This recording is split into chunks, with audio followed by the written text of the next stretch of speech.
शामली का गांव बहुत छोटा सा था। चारों तरफ खेत, तालाब और कच्चे मकान। जिंदगी सिंपल थी, पर औरतों के लिए बहुत मुश्किल।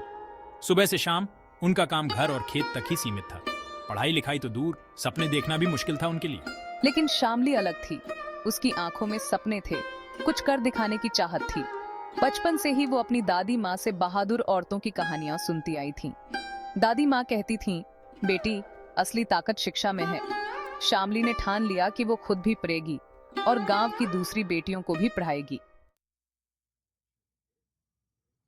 विजय, एक पढ़ा लिखा नौजवान, शहर से गांव में सरकारी नौकरी करने आया। शामली की लगन देखकर वो बहुत प्रभावित हुआ और धीरे धीरे दोनों में प्यार हो गया।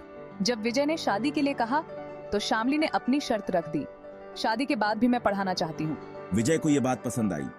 वो मान गया और वादा किया कि हमेशा उसका साथ देगा।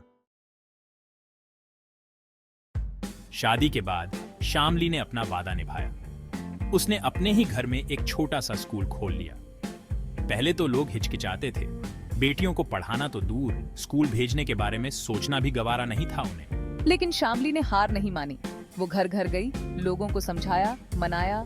धीरे धीरे लोगों की सोच बदलने लगी। एक एक करके बेटियां स्कूल आने लगी। धीरे धीरे लोगों की सोच बदलने लगी। एक एक करके बेटियां स्कूल आने लगी।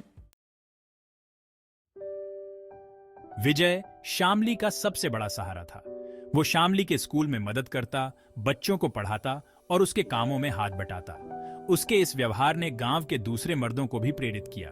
उसके समर्थन ने न सिर्फ मुझे ताकत दी, बल्कि हमारे गांव के दूसरे मर्दों को भी अपनी पत्नियों और बेटियों का साथ देने के लिए प्रोत्साहित किया।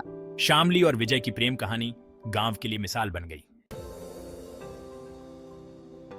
समय के साथ साथ शामली का छोटा सा स्कूल एक बड़े संस्थान में बदल गया। गांव की तस्वीर भी बदलने लगी। आज हमारी बेटियां पढ़ी लिखी और आत्मनिर्भर हैं। कोई नर्स बनी है तो कोई टीचर। हमारे गांव में आज जो खुशहाली है वो शामली के हौसले और विजय के साथ का ही नतीजा है। दोनों ने मिलकर हम सब के लिए एक नया इतिहास रचा है। आज शामली और विजय अपने गांव को गर्व से देखते हैं।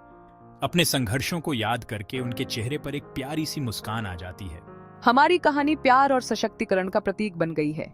शामली ने हमें दिखाया है कि अगर इरादे मजबूत हों तो कितनी भी बड़ी चुनौतियां क्यों न हों, रास्ते खुद ब खुद बन जाते हैं।